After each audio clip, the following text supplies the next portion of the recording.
여러분, 주의 말씀 들을 때 귀로 듣고 우리가 감동이 된다. 감동. 그래, 감동돼서 정말 깨달을 때 그걸 레마라고 하는 거예요. 레마. 그게 바로 우리 영혼을 살리는 길이기 때문에 하나님의 말씀을 또 잘 들을 수 있도록. 자, 우리 하나님께서 주신 선물입니다. 하나님께서 주신 선물. 자, 하나님은 사랑이시다. 두 번 시작. 하나님은 사랑이시다. 하나님은 사랑이시다. 네. 하나님은 사랑이십니다. 하나님의 속성이 사랑이시다. 속성이 말이야. 아무 조건이 없는 그 큰 사랑으로 우리 인생들에게 그 사랑을 베풀어 주셨어요. 요한일서 4장 10절에도 우리가 하나님을 사랑한 것이 아니라 하나님께서 우리를 사랑하사 그의 아들을 화목제물로 보내셨도다라고 말씀하고 있습니다. 아무 조건이 없어요. 하나님이 세상을 이처럼 사랑하사 독생자를 주셨으니 이는 저를 믿는 자마다 멸망치 않고 영생을 얻게 하려 하심이라. 여러분, 믿음을 한마디로 말하면 하나님의 사랑에 대해서 응답하는 겁니다. 다시 말하면 하나님의 일방적인 사랑에 응답하라는 거예요. 사람들이 예수를 믿기 싫어하는 것이 뭘까요? 또 관심 없는 게 뭘까요? 하나님이 내가 원치도 않는데 일방적으로 하셨다. 자기가 연구 좀 하고 생각 좀 하고 노력 좀 해서 내가 하나님 만나면 될 텐데 보니까 하나님께서 2000년 전에 십자가에 아들이 십자가에서 죽으시고 하나님께서 하신 일에 대해서 내가 연구도 안 했는데 노력도 않고 생각도 안 했는데 왜 그분이 그렇게 하셨는가? 그리고 그걸 믿으라고 하니까 사람들이 그게 또 싫은 겁니다. 그러나 믿음은 하나님의 일방적인 그 사랑에 감동되는 것이 바로 믿음입니다. 정말 감사하지 않습니까? 그래서 요한계시록 3장 20절에도 내가 문 밖에 서서 문을 두드리노니 네가 문을 열면 내가 들어가서 너와 함께 더불어 먹고 마시리라 한 것처럼 문 밖에서 두드린다. 아니, 우리가 주님이 초청했습니까? 하나님을 초청했습니까? 초청도 하지 않았는데 그분이 문 앞에까지 와서 두드리는 겁니다. 그래서 문을 열어주는 사람이 있는가 하면 됐어요 하고서 문을 열어주지 않고 문전박대 하는 사람이 있고, 과연 우리는 어떻게 했는가? 그래서 하나님의 일방적인 큰 사랑, 저는 그것이 얼마나 감사한지. 여러분, 설교가 그래 게리그마라고 하는데요, 이거는 선포예요. 선포. 막 목사님이 설교하는데 목사님 그 설교가 이해가 안 됩니다. 그거 따질 수가 없어요. 그냥 하나님은 사랑이시다, 일방적으로 선포하는 겁니다. 그걸 아멘으로 받는 사람은 생명을 얻을 것이고 그에 대해서 관심 없는 사람은 절대로 하나님의 사랑을 받지 못하는 겁니다. 일방적으로 막 해주는 거예요. 출애굽기 12장 5절에 보면은 하나님께서 모세와 아론을 불러다가 야, 이스라엘 백성들에게 말을 해라, 전하라. 무엇을? 흠없고 일련된 수양이나 수소나 그것을 갖다 각 식구대로 인원대로 잡아서 바로 피를 발라라 라고 알려줘라, 전하라고 했습니다. 아니 무슨 피를 가지고 소를 잡고 양을 잡고 자기들이 연구하고 그렇게 해야겠다고 한 것이 아니라 하나님께서 그렇게 말씀해 주시는 겁니다. 흠이 없는 것, 일련된 것, 수컷 양이나 소를 갖다가 하나님 앞에 드려라. 일방적으로 하나님이 하신 겁니다. 그래서 우리는 하나님의 일방적인 이 큰 사랑에 대해서 깨달을 때 진정한 감사가 나오는 거예요. 하나님 감사합니다. 내가 원치도 않았는데 나를 이렇게 사랑하사 독생자 예수를 보내주시고 그가 십자가에 죽으시기까지 순종하심으로 내가 이렇게 살았으니 하나님 감사합니다. 여러분 한번 오늘 사도행전 2장 37절부터 읽었는데 36절을 한번 보세요. 자, 36절이 정말 중요한 겁니다. 36절을 알아야 37절부터 오늘 왜 그것이 나왔는지. 자, 사도행전 2장 36절 자 봅시다. 시작. 그런즉 이스라엘 온 집이 정녕 알지니 너희가 십자가에 못 박은 이 예수를 하나님이 주와 그리스도가 되게 하셨느니라 하니라. 이게 복음의 핵심이에요. 복음의 핵심. 복음의 중요한 복음이 뭡니까? 하나님의 아들 예수 그리스도의 복음의 시작이라 했는데, 우리가 복음, 좋은 소리를 들었고 즐거운 소리를 들었고 기쁜 소리를 들었다. 근데 뭘 들었는가? 지금 2장 36절이 바로 복음의 핵심입니다. 하나님께서 예수를 죽은 자 가운데서 살려내셔서 그가 하늘 보좌에 오르시고 우리의 주와 그리스도가 되게 하셨느니라. 십자가에 죽은 예수를 과연 주님으로 모시는가? 십자가에 죽은 예수를 과연 나의 구세주로 모시고 있는가? 이게 복음의 핵심이에요. 여러분들이 복음을 들었으면 이것을 말하지 않으면 그건 복음이 아니고, 정말 우리가 복음을 전할 이유는 뭐냐면, 복음을 뭘 전해야 되는가? 바로 이걸 전하는 거예요. 하나님께서 십자가에서 죽으신 예수를 죽은 자 가운데서 하나님이 살려내시고 우리의 주님과 우리의 구세주가 그분이 되셨느니라. 이것이 복음의 핵심이에요. 여러분들이 예수 믿고 주여 주님 감사합니다, 주는 그리스도시요 살아계신 하나님의 아들입니다 고백할 수 있는 것은 당신은 나의 임금이요 나를 지배할 수 있는 분이십니다. 난 당신 밑에 들어가기 원합니다. 난 당신 뜻대로 살기 원합니다. 난 주님 안에서 주님의 말씀에 순종하기 원합니다. 주는 그리스도시요 살아계신 하나님의 아들입니다. 그래서 임금입니다. 당신은 절대자입니다 라고 고백하는 거예요. 절대자이신 당신께서 십자가에 피 흘리셔서 나의 구세주가 되셨으니 감사합니다. 이 설교를 듣고 지금 유대인들이 깜짝 놀라서 어찌할꼬 막 우는 거예요. 우리는 어떻게 했으면 좋습니까?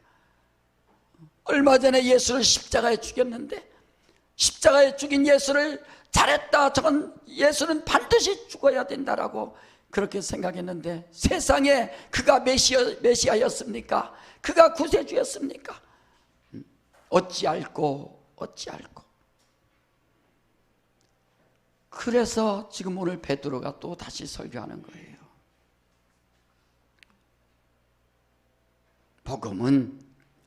복음의 핵심은 이와 같이 예수를 죽은 자 가운데서 살려내시고 우리의 주와 그리스도가 되게 하셨느니라.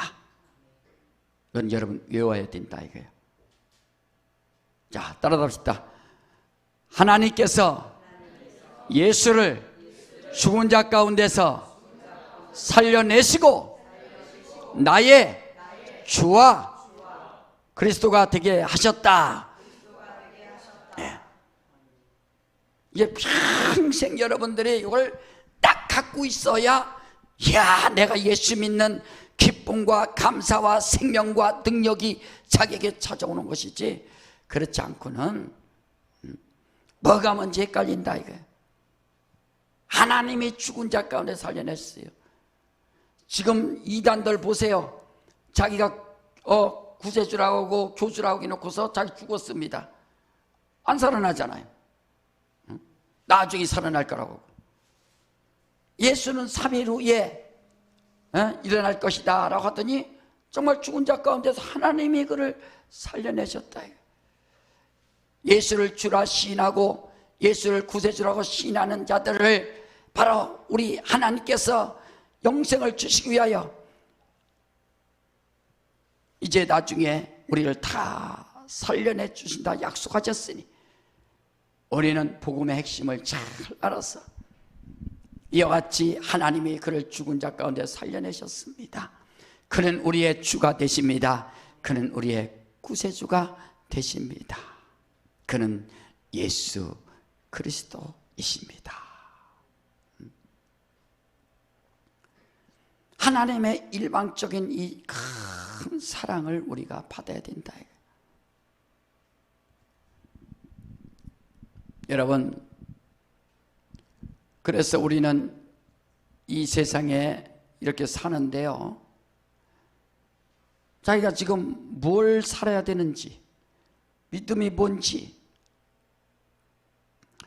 이 세상이 뭡니까? 이 세상에 우리 쉽게 말해서 애굽에서 이스라엘 백성들이 그냥 고센 땅에서 430년 동안 살았으니까 한 10세대, 할아버지 조상 10세대, 15세대 쭉 살았으니까 다 기반 잡았습니다. 그런데 그 고센 땅, 요셉이 국무총리로 있을 때, 그 총리를 했을 때 받은 고센 땅이 정말 좋은 땅입니다. 그래서 마음껏 먹고 마시고 살 수 있어요. 하나님께서 그들을 불러내셨습니다. 왜? 애굽에서는 아무리 행복하게 살고 잘 살아도 안 되기 때문에. 그래서 예수께서 죄에 대하라 함은 나를 믿지 않는 것이 죄다라고 말씀하셨어요. 그래서 하나님께서 이스라엘 백성들을 애굽에서 행복하게 살든 어떻게 살든 간에 무조건 끌어내서 광야에서 하나님을 섬길 수 있도록 그들을 이끌어 내신 겁니다. 그래서 우리는 애굽, 바벨론, 페르시아, 그리스, 로마, 또 하나 뭐 있어요? 세상, 똑같은 거예요. 그러니까 우리가 구약 성경을 보면서 애굽에서 또 페르시아, 바벨론 포로 생활하고 페르시아 포로 생활하고 또 그리스 지배받고 로마에 지배받고, 왜 이런 지배받은 역사가 왜 나올까? 그리고 로마 지배 아래 있을 때 예수께서 그때 오셔서 이제 구세주가 되시고 십자가를 또 지셨습니다.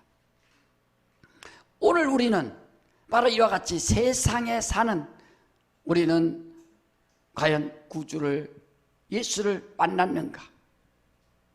자, 우리 한번 또 따라 합시다. 자, 애굽, 더 크게 시작. 애굽, 바벨론, 페르시아, 그리스, 로마, 세상, 똑같다 이거예요. 하나님이 세상을 이처럼 사랑하사, 다시 말하면요, 우리가 정신 바짝 차려야 되는 게 뭡니까? 북한하고 남한이 있는데 한 민족입니다. 근데 쫙 38선에서 전쟁 나서 이제 휴전선이 됐는데, 북한과 남한의 차이가 뭐냐면은 정치적인 차이예요. 그 북한은 인민민주주의고 남한은 자유민주주의고, 그래서 남한은 자유가 있기 때문에 개인 권리를 주장하는 것이고, 북한은 인민민주주의이기 때문에 인민들을 위하여 인민의 적은 다 죽여야 된다 하고서 독재가 이루어지는 것이고, 그래서 자유민주주의와 인민민주주의는 차이는 바로 글자 두 개인데, 그렇게 영적으로 큰 사이가 벌어질 수밖에 없는 겁니다. 자, 근데요, 자유민주주의라고 하니까 종교는 자유다 해갖고 아무 종교나 이제 자기들이 선택하죠. 그걸 이제 개인적으로 보장하는 겁니다. 자, 그러나 하나님이 보실 때는요, 자유민주주의에 사는 대한민국이 있다 할지라도 예수 안 믿으면 아무 소용이 없는 겁니다. 어떤 탈북자가 간증하는데, 자기 삼촌이 말이요, 중국에 장사하러 갔다가 예수 만난 거예요. 그 예수 만나서 집에 와서 자기 엄마 전도하고 할머니 전도하고, 나 어렸을 때 그걸 봤다는 거예요. 그래서 자기가 자기는 알지 못하는데 기도하더라는 거예요. 할머니랑 엄마가 기도하더라는 거예요. 그런데 삼촌이 계속 전도하는데 나중에 자기도 성장해서 이제 중국에 가서 이제 탈북하게 돼서 한국에 와서, 삼촌도 빨리 이제 한국으로 와. 그랬더니 나는 할 일이 남았다. 그래서 안 오더라는 거예요. 나중에 자기가 탈북하고 나중에 연락받으니까 잡혀갖고 정치수용소에 이제 끌려갔다고, 그 소식까지 들어서 지금은 아무 소식이 없다고 그래요. 그래서 유엔이 발표하는데 지금 북한이 지하교회 기독교인들이 약 13만 명이다라고 지금 발표를 하고 있습니다. 지하교회에 있는 거예요. 예수 믿는 겁니다. 그래서 자기들 막 주기도문 적어서 걸리면 안 되니까 그거 외우고 계속 기도하고 하나님 앞에 예배하고, 우리처럼 이렇게 할 수는 없지만 그래도 그 어려운 가운데서도 예수 이름 부르면서 믿음 지키면서 살아가는 그 13만 명이 지금 있다라고 주장하고 있습니다. 자, 그렇게 예수 믿기가 힘든 북한입니다. 지금 대한민국 남한에 말이요, 이렇게 예수 믿으려면 마음껏 믿을 수 있는데도 안 믿잖아요.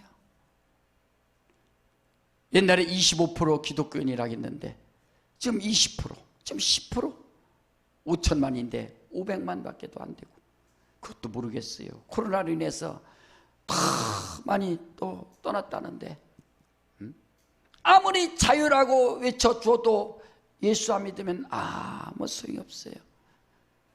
세상에서 나오라는 겁니다. 세상을 이처럼 사랑하사 독생자를 주셨으니 예수 믿고 자유를 얻으라. 예수 믿고.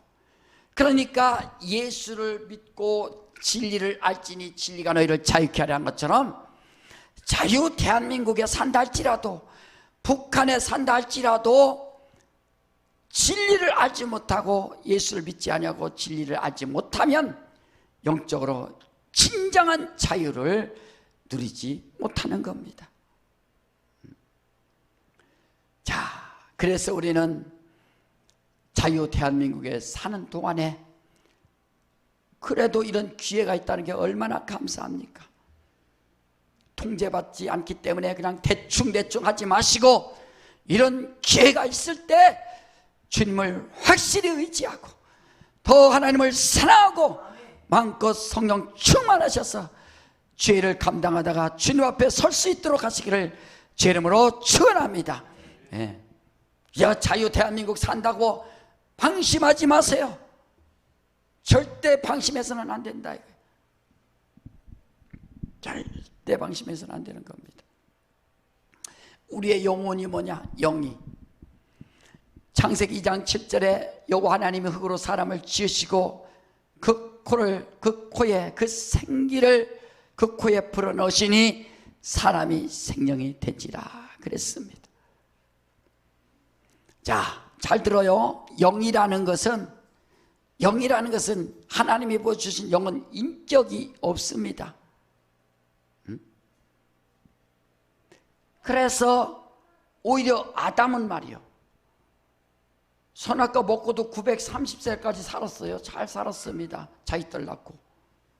근데 하나님이 부어주신 영 때문에 내가 너에게 이르마니 영이요 생명이라 해서 선악을 알게 나무의 실과는 먹지 말라라고 계명 주셨는데, 그 계명에 불순종해서 930년까지 살았는데 영은 죽었다.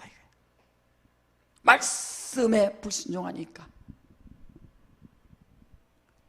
우리 영혼을 살리기 위해서는 하나님의 말씀이 들어가야 되는 겁니다. 하나님의 말씀이, 태초에 말씀이 계시니라. 말씀이 육신이 되어 우리 가운데 거하심에 우리가 그의 영광을 보니 하나님 아버지의 독생자의 영광이요 은혜와 진리가 충만하더라. 자, 그래서 말씀이 자기 영혼을 살리는 거예요. 자, 우리 한번 히브리서 4장 12절에 다시 한번 봅시다. 히브리서 4장 우리 12절에, 자, 크게 한번 읽으세요. 히브리서 4장 12절에 다 같이 시작. 하나님의 말씀은 살았고 운동력이 있어 자의 낯선 어떤 검보다도 예리하여 혼과 영과 및 관절과 골수를 찔러 쪼개까지 하며 또 마음의 생각과 뜻을 감찰하나니. 여러분, 이거 소설책이 아니에요. 그냥 소설책처럼 만화책처럼 지나가는 게 아니라 하나님의 말씀은 살았고 운동력이 있어 한 것처럼 말이에요. 살아있는 말씀, 내 영혼을 살릴 수 있는 말씀, 이 말씀이 살아서 내 영혼을 막 움직인다 이거예요. 말씀이 없는 사람은 영이 죽어 있는 겁니다. 자, 우리 따라합시다. 하나님의 말씀은 살아있다. 하나님의 말씀은 살았다. 두 번 시작. 하나님의 말씀은 살았다. 하나님의 말씀은 살았다. 그렇죠. 하나님의 말씀은 살아있다. 그 아담이 930년까지 산 거는 그건 육체가 산 것이고, 말씀을 어기니까 불순종하니까 영이 죽었단 말이에요. 우리도 복음이 뭡니까? 그 말씀이 들어가서 역사가 움직이고 말씀이 막 움직여야 된다 이거예요. 어찌할꼬라고 왜 그럽니까? 베드로가 설교하는데 그 말씀이 막 찔리는 거예요. 그 말이 들리는 겁니다. 너희들이 죽였던 예수를 하나님이 살리셨도다. 죽은 자 가운데서 하나님이 살려내셨도다. 그가 누군지 아느냐? 그는 우리의 주님이시고 그는 우리의 구세주이시다 라고 설교하니까 그 말이 찔리는 거예요. 말씀이 살아서 막 역사하지 않습니까? 왜 찔려? 찔리는 거지. 우리가 회개하는 게 뭐예요? 하나님의 말씀이 들어오니까. 하나님의 말씀이. 그래서 하나님의 말씀은 살았고 운동력이 있어. 그 운동력 있는 말씀을 아멘으로 받을 때 자기 영혼이 막 살아 움직인다 이거예요. 자기 영혼이 운동력이 있어요. 살아있는 말씀입니다. 가라면 가고 오라면 오고. 베드로에게 야 나를 따르라. 요한에게 나를 따르라. 제자들이 배를 버려두고 그물을 버려두고 주님을 따르잖아요.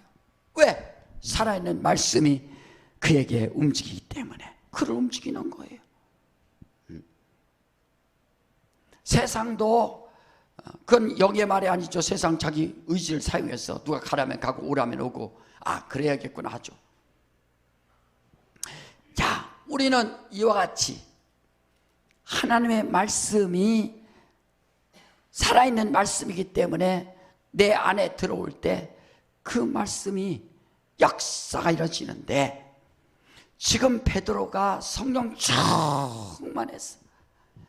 베드로도 여러분 성령 받기 전과 성령 받은 후에 뭐 별거 차이 없어요. 뭐 그가 뭐 키가 컸겠어요, 몸무게가 늘어났겠어, 아니면 뭐가 변화됐겠어요? 근데 성령 받고 나니까 요한복음 14장 26절에 성령이 오시면 그가 가르칠 것이고 내가 너에게 말한 것이 생각날 것이다 하더니, 주님의 말씀이 그대로 성령 받으니까 막 생각나니까, 이야, 주님의 말씀이 다 생각나는 거예요. 그래서 베드로가 어찌할꼬 하는 이 유대인들에게, 그래, 방법이 하나 있다. 방법이 하나 있다. 지금 방법을 그래서 가르쳐 주는 겁니다. 어찌할꼬 하는 자들에게 2장 37절부터 지금 봐요. 2장 37절에 저희가 이 말을 듣고 마음에 찔려 베드로와 다른 사도들에게 물어가로되, 형제들아, 우리가 어찌할꼬 하거늘. 마음이 막 찔림을 받아야 된다 이거예요. 마음에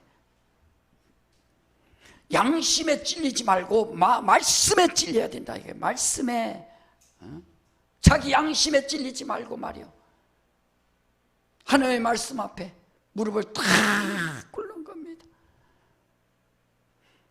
인간 서용을 하는 목사도 사랑할 수 없어요. 나도 내 마음대로 살고 싶어요. 그러나 하나님의 말씀이 사랑하라 했으니까 사랑하는 것이고, 순종하라 했으니까 순종하는 것이고, 원래 난 순종할 능력도 없고 사랑할 능력도 없어요.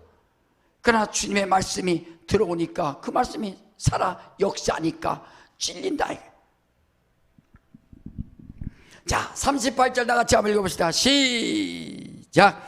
베드로가 가로되 너희가 회개하여 각각 예수 그리스도의 이름으로 침례를 받고 제사함을 얻으라. 그리하면 성령을 선물로 받으리니. 베드로가 하나님이 주실 큰 선물을 바로 소개하는데, 너희가 회개하라 하는 거예요. 회개하라. 회개는 생각을 돌이켜라. 생각을 돌이켜라. 회타노이테, 생각을 돌이켜라. 여러분, 예수 만난 사람은 자기 생각을 돌이킨 사람이에요. 돌이킨 사람.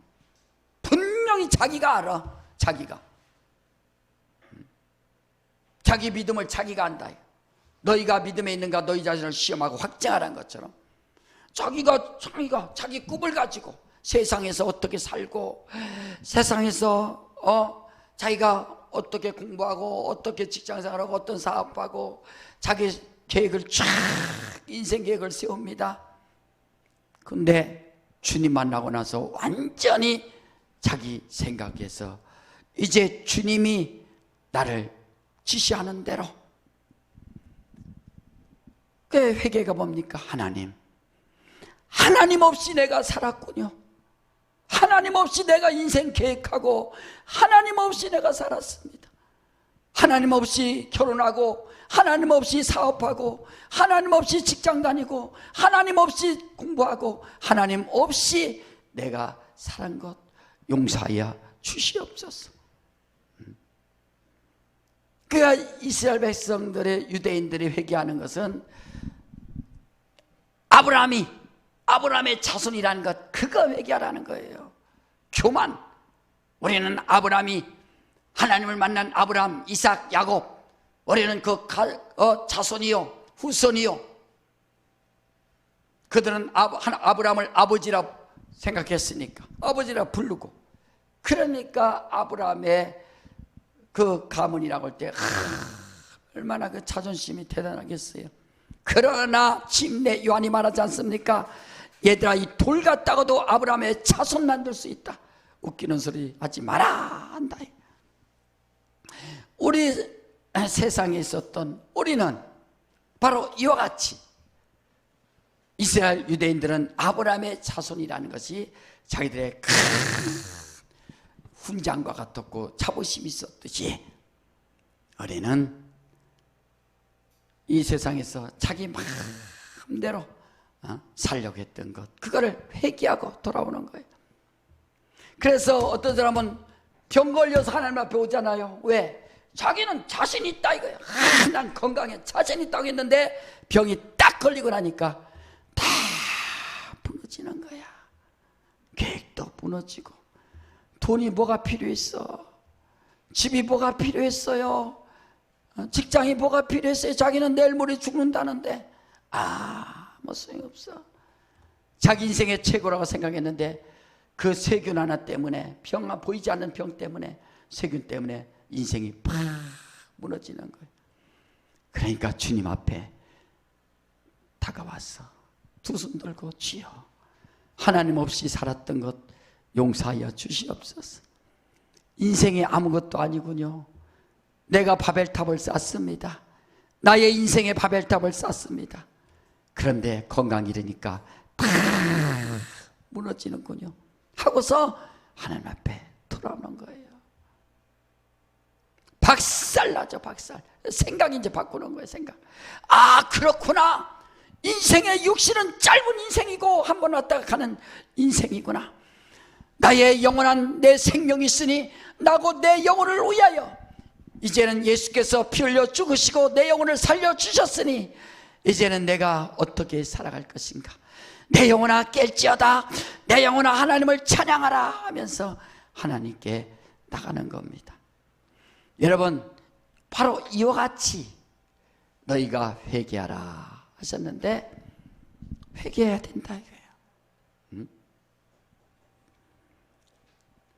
자기 인생길을 갖다가 다 생각을 돌이켜서 주님께로 향하는 거예요. 주님께로. 자, 한번 따라합시다. 내 영혼아, 주님께로 향하자. 네, 그렇죠. 주님께로. 정은혁, 세 가지 생각이 뭐야? 그게 바로 저거야. 하나님 생각, 부모님 생각, 목사님 생각. 예? 그것만 여러분 세 가지만 갖고 있으면 성공한다니까. 영적 생활. 더 이상 뭐가 필요해? 생각 차이야. 생각 차이. 생각이 어떤 생각을 갖고 있느냐. 그래서 살면서 하나님 생각하고 부모님 생각하고 또 교회 생각하고 목사님 생각하고, 그 영혼 실패할 사람이 누가 있어요? 이야, 여러분, 자기가 회개할 것이 뭐냐? 하나님 생각하지 않고 부모님 생각하지 않고 목사님 생각하지 않고, 물론 나 생각하라는 건 아니고 어쨌든 여러분 다 그건 알잖아요. 이와 같이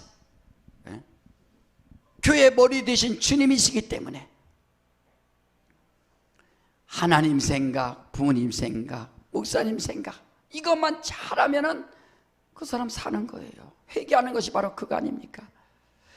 너희가 회개하고 각각 예수의 이름으로 침례받고, 각각이 침례받는, 각각이 예수와 연합하는 거예요. 각각이, 부모님이 장로든 부모님이 집사든 자녀들이 뭐 천국 가는 게 아니고 각각 누구든지 다 예수 믿어야 되고. 자, 바로 이와 같이 침례를 받고 죄사함을 얻으라. 죄사함을 얻으라. 죄를 짓는 자는 마귀에게 속하나니, 그래서 죄사함을 얻으면 예수와 연합하는 거예요. 마귀에서 완전히 벗어나서 예수와 연합하여서 나는 예수와 연합한 자요, 내가 산 것은 내가 아니요 내 안에 계신 예수께서 산 것이다. 나는 주님과 함께 산다. 그게 바로 우리가 이렇게 예수와 연합하는 거예요. 죄사함을 받으라. 죄사함 받은 자들은 지옥 가고 싶어도 못 가는 거예요. 이제 절대 못 가는 겁니다. 어디만 가야 돼요? 천국만 가는 거예요. 천국. 죄사함을 얻으라. 여러분들이 죄사함 받은 자에게, 그래서 죄사함 받은 자에게 바로 성령을 선물로 주신다. 죄사함을 받으라. 죄사함을 얻으라. 그리하면 성령을 선물로 얻으리니, 성령을 선물로 받으리니. 이게 선물 받는다. 누가복음 11장 13절에도 아들까지 주신 이가 성령을 구한 자에게 아버지께서 성령을 주지 않겠느냐. 바로 이와 같이 제삼 받은 자에게 성령을 선물로 주시는 겁니다. 선물. 하나님께서 주신 선물이에요. 아들까지 주시니까 성령을 또 주셨어요. 자, 신앙생활이 뭐예요? 믿음이라는 것은 성령을 하나님이 주신 선물. 여러분 성령 받으셨으면 아멘 하시기 바랍니다. 그렇죠. 하나님이 주신 선물 얼마나 귀하고 귀합니까? 높은 사람이 뭐 선물 주면 그 귀해서 옛날에 대통령하고 악수하면 일주일 동안 손도 안 닦았다 했잖아요. 손도. 그러니 선물 주면 어떤 사람은 자꾸 이렇게 자랑해. 보니까 대통령 섬 이름 있는 시계인데 자꾸 이러고 다니고만 선물. 세상에. 그 선물이라. 옛날에 사극에서 사약을 받아라 할 때 그것도 하사한 약이라. 하사했다. 왕이 나에게 준 그 약, 독약을 마셔야 되는 겁니다. 그래서 꿀꺽 세상에 왕이 나한테 이렇게 죽으라고 약을 주셨는데 감사합니다. 감사하고 사약을 그대로 받는 겁니다. 사약도 이렇게 감사하면서 받는데 우리 하나님께서 죽으라고도 죽어야 되는데 말이야. 성령을 선물로 주시는 거예요. 성령을. 그래서 성령 받으면 은사를 통해서 방언 말하기 시작하고, 여러분 방언, 전라도 방언, 경상도 방언, 충청도 방언이 아니라 이것은 하늘에서 온 내 영과 하나님과의 이 비밀을 말하는 건데 바로 방언이라. 이 방언 이렇게 중요한 겁니다. 성령을 선물로 받으리라. 정말 이렇게 좋은 것을 받은 거예요. 자, 39절에 성령을 누구에게 주십니까? 시작.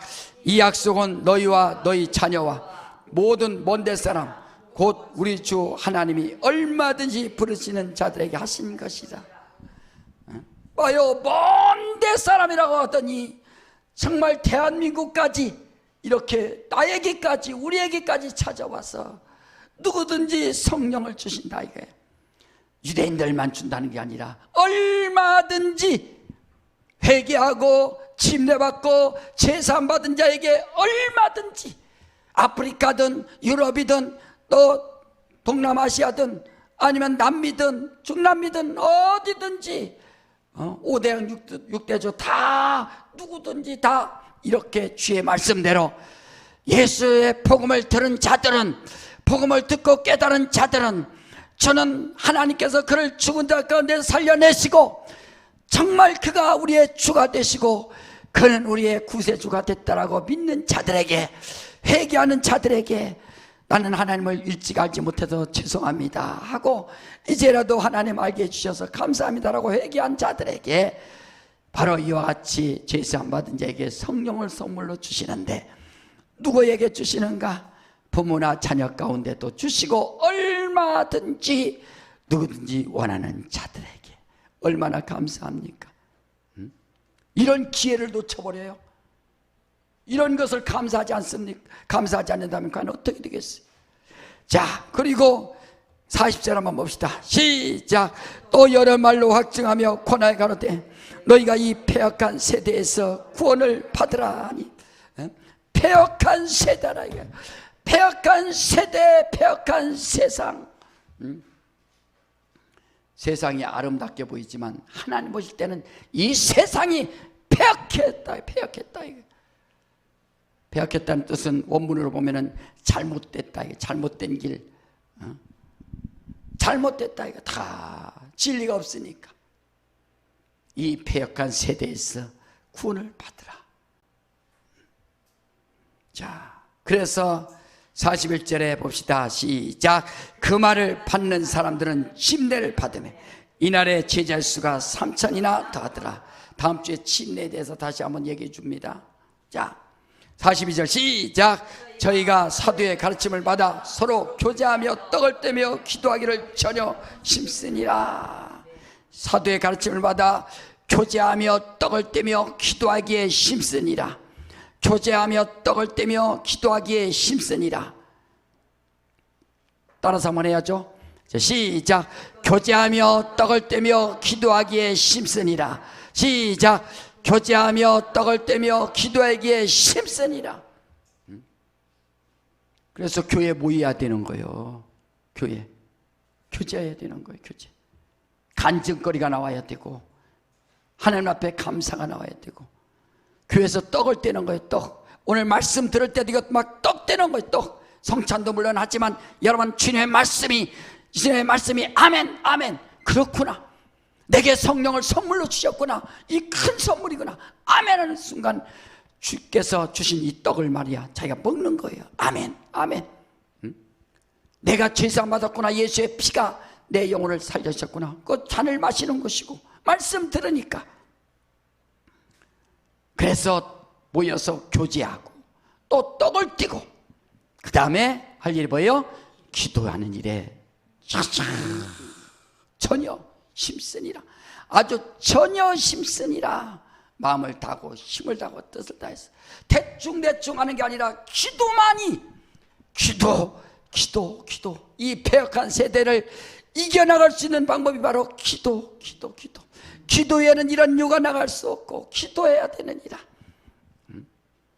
여러분 자유 대한민국 자유라고 하니까 아무렇게나 사는 게 자유가 아니라 진리를 알지니 진리가 너희를 자유케 하리라. 여러분 기도하는 자유, 복음 전하는 자유, 헌신하는 자유, 예배하는 자유, 감사하는 자유.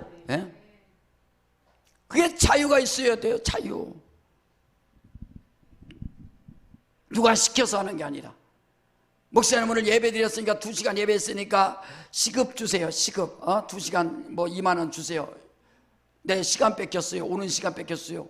얼마나 그거 요구하면 할 수 있겠어요? 그런데 교회 와서 아까운 시간이지만 준비하면 하는 자유, 주님을 사랑하는 자유, 헌신하는 자유, 봉사하는 자유, 기도하는 자유, 이런 자유. 수준 높은 사람들은 이런 때 막 아멘을 하거든요.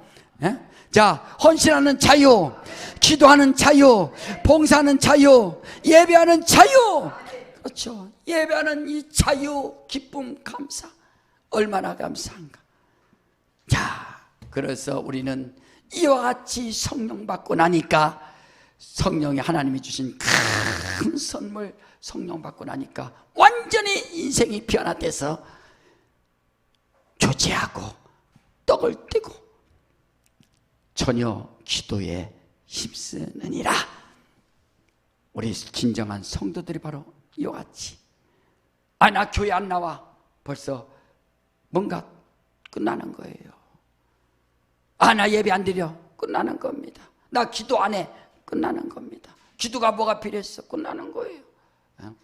나 성찬 안 해. 끝나는 겁니다. 정말 성령 선물로 주시더니 그 성령 받은 자들이 하는 일들이 무엇인가? 이렇게 교제하며 떡을 떼며 전혀 기도에 힘쓰느니라. 여러분 하나님이 주신 이 큰 선물 성령 충만하셔서 일평생 사는 날 동안 감사하며 기뻐하며 승리할 수 있도록 하시기를 주 이름으로 축원합니다. 자, 내 영혼아 성령으로 살자. 3번 시작. 내 영혼아 성령으로 살자. 내 영혼아 성령으로 살자.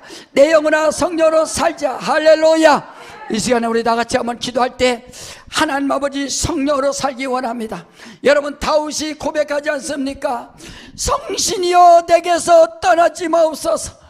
얼마나 그게 불안하고 정말 그 성신 떠난다는 것이 자기에게는 얼마나 괴로운 시간입니까? 성령은 우리는 모셨어요. 주여 성령으로 살기 원합니다. 성령 충만하기 원합니다. 하나님이 주신 이 거룩한 선물 성령 받아 싸우니 성령으로 살게 하여 주시옵소서. 우리 예수여만 하고 다 같이 한번 기도합니다. 예수여.